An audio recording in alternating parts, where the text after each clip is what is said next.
Bismillahirrahmanirrahim. Ke Tanah Abang beli teh tarik. Beli teh tarik, nggak pakai baju. Hari ini kita belajar supervisi akademik. Semoga pendidikan Indonesia semakin bermutu. Izin Bapak Ibu, saya melanjutkan fasilitator sebelumnya. Ini adalah materi lanjutan terkait supervisi akademik. Nah, sebelum kita mulai, untuk kelancaran kita untuk sesi ini, izin kami memimpin doa, berdoa menurut agama Islam, dan Bapak Ibu yang beragama lain silahkan menyesuaikan dengan agama masing-masing. Al-Fatihah. Bismillahirrahmanirrahim. Alhamdulillahirrahmanirrahim. Maliki yaumiddin. Iyyaka na'budu wa iyyaka nasta'in. Shiratal mustaqim. Shiratal ladzina an'amta 'alaihim ghairil maghdubi. Bismillahirrahmanirrahim. Allahumma shalli ala nuril anwar wa sirril asrar wa diryagil aghyar wa miftah bil yasar sayyidina Muhammadin al-mukhtar wa alihi al-athhar wa ashabil ahyar adadani. Allahumma la sahla illa ma ja'altahu sahla wa anta tazul shitta sala. Allahumma anfa'na bima 'allamtana wa 'allimna ma yanfa'una wa jadid ilma.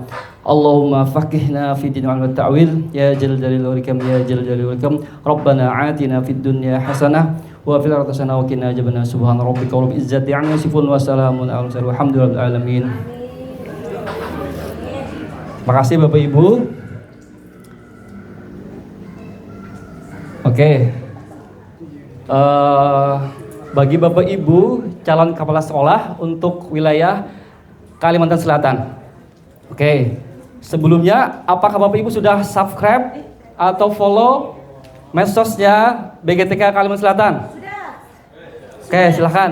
Jika belum, saya kasih waktu 1 minggu cukup untuk follow. Itu salah satu staf di BGTK. Masih gadis nggak itu, Pak? Jadi kenapa ini penting Bapak Ibu? Karena Bapak Ibu adalah guru. Jadi BGTK itu adalah rumah bagi guru, kepala sekolah, pengawas, dan tendik. Jadi semua informasi terkait apakah itu uji kom kenaikan jenjang, kemudian juga apalagi PPG, sertifikasi, dan lain-lain, itu semua ada kami tampilkan di media sosial. Siap pakai balai-balai membawa kami. Oke, itu mungkin silakan Bapak Ibu follow terkait Mekos ini, karena Bapak Ibu akan lebih cepat dapat informasi dibanding ketika kami mengirim surat ke dinas. Oke, ini yang pertama. Jadi itu ya pentingnya Bapak Ibu untuk memfollow. Sudah, Pak. Sudah, alhamdulillah. Nah, kata orang tak kenal maka tak sayang. Tak sayang maka tak. Izin saya merekam diri secara singkat. Saya Gusti Muhammad Ridwan, asli Martapura. Kalau Ibu pernah ke Martapura, beli intan segala macam, itu kota saya. Kemudian saya pengembang teknologi pembelajaran di BGTK. Beberapa pengalaman kerja yang bisa kami bagikan ke Bapak Ibu adalah mungkin Bapak Ibu ingat ketika zaman flu burung tahun 2007-2009 itu ya. Itu mungkin saya salah satu data encoder untuk wilayah regional Kalimantan yang menghandle data flu burung yang kami kirim ke pusat. Ya, itu FAO, jadi foundingnya dari VBB ya. Itu pengalaman pertama. Kemudian pernah juga ditugaskan di luar negeri Bapak Ibu. Saya bertugas di KBRI Riyadh yang mengelola 3 sekolah Indonesia luar negeri. Yang pertama SLN Riyadh, kemudian Jeddah dan Mekah. Jadi membantu tugas Pak Atase pendidikan kebudayaan di KBRI Riyadh. Nah, itu mungkin sekilas profil singkat saya. Ada email jika ingin berkorespondensi dengan saya terkait pertanyaan-pertanyaan yang memang mungkin belum selesai pada hari ini. Itu mungkin pengantar dari saya. Nah, ini mungkin sudah di kelas-kelas sebelumnya, tapi saya ingin mengingatkan kepada Bapak Ibu keterkaitan dengan kelas kita. Mungkin ini sudah secara umum iya ya, hadir tepat waktu, kemudian menjaga kebersihan, saling menghormati dan tertib aktif. Ada yang pengen ditambahkan atau dikurangi? Cukup, oke, terima kasih. Nah, ini mungkin tujuan untuk sesi kali ini ya. Ada 2, yang pertama adalah peserta itu mampu mengamati pelaksanaan supervisi, baik itu dari pra, observasi kelas, dan sampai pasca ya. Itu yang pertama. Yang kedua adalah mampu peserta tadi menilai ya kesesuaian supervisi dengan pendekatan belajar mendalam, baik itu memahami, mengaplikasi dan merefleksi. Jadi ada dua ini kata kuncinya untuk sesi kali ini. Nah, ini tahapan kegiatan pada kali ini. Yang pertama tentunya kegiatan awal, inti, dan akhir. Dan nanti di akhir ada tugas.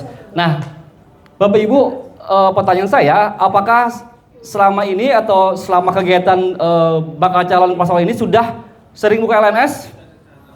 Sering, karena ini hal yang wajib ya, karena semua bahan ada di sana, tugas di sana dan upload pun di sana. Oke, silakan Bapak Ibu buka LMS ya, silakan. Saya tunggu 1 minggu lagi cukup. Oke, mungkin sambil saya demokan aja ya. Jadi mungkin kalau Bapak Ibu yang sudah banyak ikut course-nya, nanti di dashboard-nya banyak ya, seperti ini.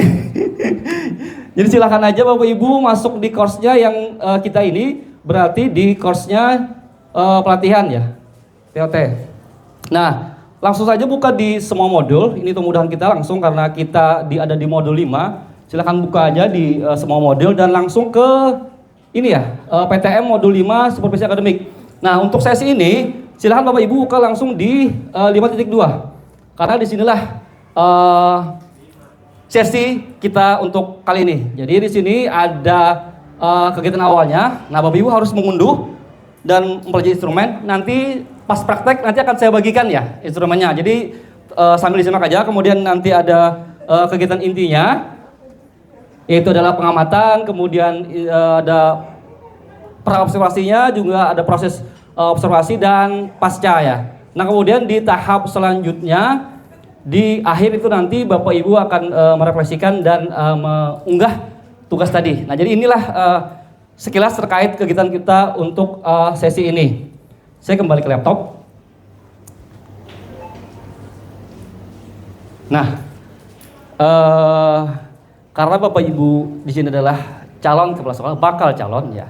Jadi tentunya Bapak Ibu harusnya ya sudah pernah disupervisi oleh kepala sekolah. Pertanyaan saya, apakah Bapak Ibu pernah mendapat supervisi? Pernah. Sering pernah. Ada yang belum? Pernah Pak ya? Pernah. Oke. Pernah semua ya? Oke, selanjutnya bagaimana perasaan Ibu ketika disupervisi, Bu? Silakan, Bu. Saya merasa deg-degan gitu ya, gugup gitu ya, takutnya ada kesalahan pada saat pembelajaran gitu. Jadi yang tidak cemas-cemas bagaimana gitu. Oh gitu. Satu lagi mungkin sebelah kanan ya. Oh siap, Pak Sumarna silakan. Perasaannya agak sedikit kurang nyaman. Kurang nyaman. Mungkin belum terbiasa. Ya. Oke. Siap. Itu mungkin beberapa feedback ya dari Bapak Ibu terkait supervisi yang setelah dilakukan kepala sekolah Bapak Ibu ya. Oke, kita lanjut aja. Nah, di sini saya mau recap karena ini adalah materi yang selanjutnya sudah ada yang sebelumnya ya. Nah, pertanyaan saya, dari yang pernah atau yang sudah disampaikan oleh fasilitator sebelumnya, kira-kira tahapan apa saja nih dalam supervisi akademik? Boleh Bapak Ibu? Oh silakan Bu. Iya, ini setelah saya membaca modul ya Pak, jadi ada 3 tahapan, ada pra-observasi, di mana kita melakukan percakapan dengan kepala sekolah terkait dengan rencana pembelajarannya seperti apa, metodenya bagaimana dan lain sebagainya. Kemudian observasi pada saat kepala sekolah masuk ke dalam kelas, baru setelah itu pasca observasi di mana kepala sekolah memberikan umpan balik dari hasil observasi. Oke, siap. Terima kasih. Satu lagi, Pak Ayat. Monggo, Pak. Secara umum tahapan ini ada 3, observasi, kemudian pelaksanaan supervisi di kelas, melihat langsung observasi, dan juga pasca observasi. Siap. Wah, ini calonnya mantap-mantap nih. Benar semua ya jawabannya ya? Jadi dimulai dari pra, kemudian pasca, observasi maksud saya, kemudian baru pasca ya. Ini benar sekali. Dan ini memang adalah siklus yang memang harus ya dilaksanakan ketika tahap supervisi akademik. Nah, lanjut. Ini beberapa hal yang dilakukan oleh di saat pra observasi. Yang pertama adalah alasan dan tujuan. Jadi harus tahu dulu nih alasan dan tujuannya ketika pra itu. Jadi apa sih kebutuhan guru dan hal-hal mana yang si guru tersebut memang masih belum pas gitu atau masih pengen dikembangkan lagi. Nah itu harus jelas dulu ketika pra observasi. Dan ini berdasarkan kebutuhan ya. Jadi memang kira-kira apa nih yang si gurunya ini memang tadi perlu ditingkatkan lagi. Kemudian selanjutnya adalah si guru tadi mampu ya merumuskan terkait tujuan pembelajaran dengan jelas dan sesuai memahaminya. Kemudian yang ketiga, nah ini penting juga nih, harus sepakat nih ya, aspeknya spesifik ya. Jadi apa saja yang memang harus fokus ya selama observasi ya. Nah kalau di sini kan dicontohkan adalah terkait misalnya ya, ini contoh terkait keterlibatan siswa, berkesadaran, kemudian juga aktivitas yang berbasis penyelidikan, kemudian lengkap ya, ada berkesadaran, bermakna dan ya benar ada 3 aktivitas ya. Ini untuk yang pra, kemudian yang diobservasi. Nah ini yang sangat penting ya, karena ini Bapak Ibu langsung memantau atau melihat di kelas ya. Ini sangat penting. Jadi pertanyaannya adalah apakah guru itu menayangkan masalah dan mendorong siswa untuk pertanyaan terbuka gitu. Jadi kita sambil melihat, memantau, mulai instrumen, hal-hal apa saja yang memang bisa nanti kita beri masukan atau solusi ya lah kepada guru tersebut. Kemudian yang kedua, di kelas itu apakah siswanya aktif gitu. Nah, dan apa hanya pasif. Nah, jadi kita bisa memantau dari suasana kelas di saat pembelajaran di kelas. Nah, itu hal-hal yang penting mungkin. Kemudian juga siswanya aktif nggak? Nah, ini untuk mengeksplor ya, dan mungkin pertanyaan mereka yang secara natural ya keluar dari siswa sendiri. Nah itu hal-hal yang memang penting perlu kita catat ya detailnya terkait di observasi. Nah selanjutnya jadi apakah siswa tersebut menerapkan pertanyaan mereka ya terkait masalah, kemudian juga studi kasus di dunia nyata. Ini penting juga karena ketika mereka dengan studi kasus real di lapangan, maka ini bisa si murid itu bisa langsung ini ya mendalam lah ibaratnya, bukan hanya di permukaan saja. Nah jadi ini salah satu hal yang memang perlu ditekankan supaya nanti tujuan pemerintah dalam menerapkan deep learning atau belajar mendalam ini sampai ke refleksi ya, atau C5C6 ya kalau di taksonomi itu sampai ke refleksi dan mungkin mengkreasi atau mencipta ya. Nah ini hal-hal yang penting mungkin di saat ketika kita observasi di kelas. Nah poin selanjutnya adalah di pasca. Nah apa saja ada di pasca? Tentunya di pasca adalah refleksi ya. Apa saja sudah berjalan dengan baikkah di kelas? Kita bisa mengecek berdasarkan instrumen ya. Nanti sebentar saya akan bagikan instrumennya dan Bapak Ibu akan melihat satu buah video yang sangat luar biasa. Bapak Ibu tolong cermati, saksikan, simak, kemudian analisa, kemudian dituangkan di instrumen yang nanti akan saya bagikan. Oke, ini jadi ketika di pasca observasi, jadi tadi kita bisa melihat secara utuh terkait pembelajaran di kelas. Nah, juga kita bisa melihat, memantau bagaimana sih respon siswa, kemudian juga apakah mereka aktif atau pasif. Nah, ini bisa kita lihat secara jelas di lapangan. Kemudian juga apakah ini mampu meningkatkan keterlibatan siswa. Nah, ini untuk bagian di refleksi ya, ketika umpan balik. Nah, umpan balik juga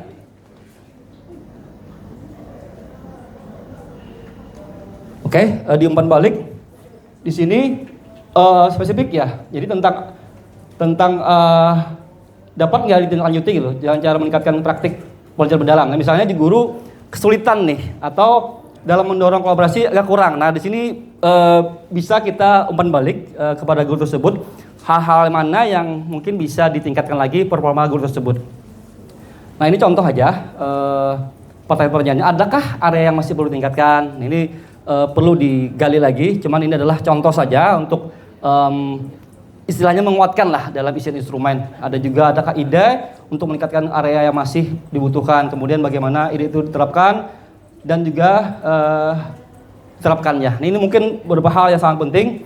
Nah, sekarang kita praktik. Oke, saya akan bagikan beberapa instrumen yang akan Bapak Ibu isi.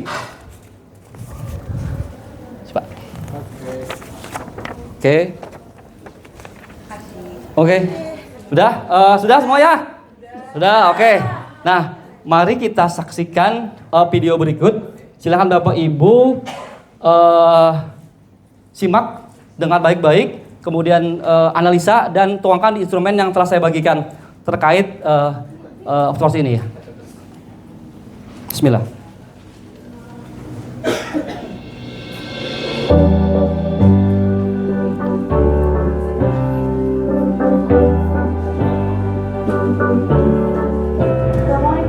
Waalaikumsalam. Aduh, apa kabarnya, Bu? Alhamdulillah, Ibu baik sekali. Oh ya, alhamdulillah. Mari, Bu. Terima kasih, Ibu.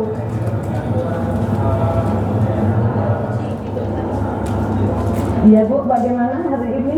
Alhamdulillah, Ibu baik. Cuma perasaannya agak deg-degan, Ibu. Kenapa memang? Ini kan saya kan akan diskusi, jadi saya agak ini bukan kali yang pertama kan, Bu, sudah berapa kali sih supervisi ya. Iya, tapi tetap aja Ibu ada perasaan deg-degan di waktu takutnya nggak bisa, takutnya nggak lancar gitu aja. Oh iya. Oke, terima kasih Bapak Ibu.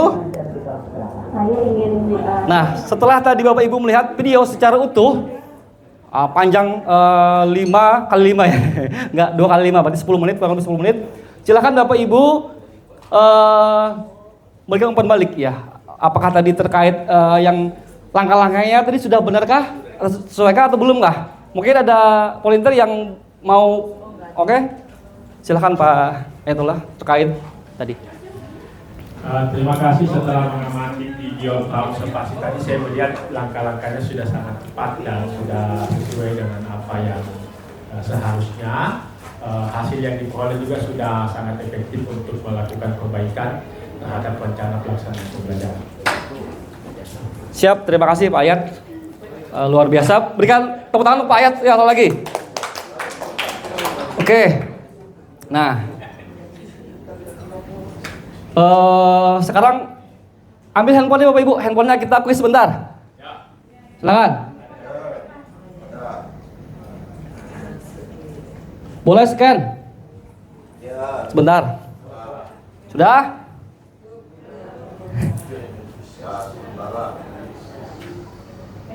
Oke, terima kasih Bapak Ibu. Sudah bagus semua hasil asesmennya. Saya lihat luar biasa dari hasil yang tadi ditampilkan asesmen luar biasa karena 90% lebih semua jawabannya sangat bagus Bapak Ibu di sini. Nah, kita masuk ke sesi diskusi dan refleksi. Nah, tadi saya lihat sangat aktif beberapa Bapak Ibu guru yang sangat aktif. Boleh Pak Junaidi, mungkin ada pertanyaan atau anggapan bagaimana Pak? Silakan Pak.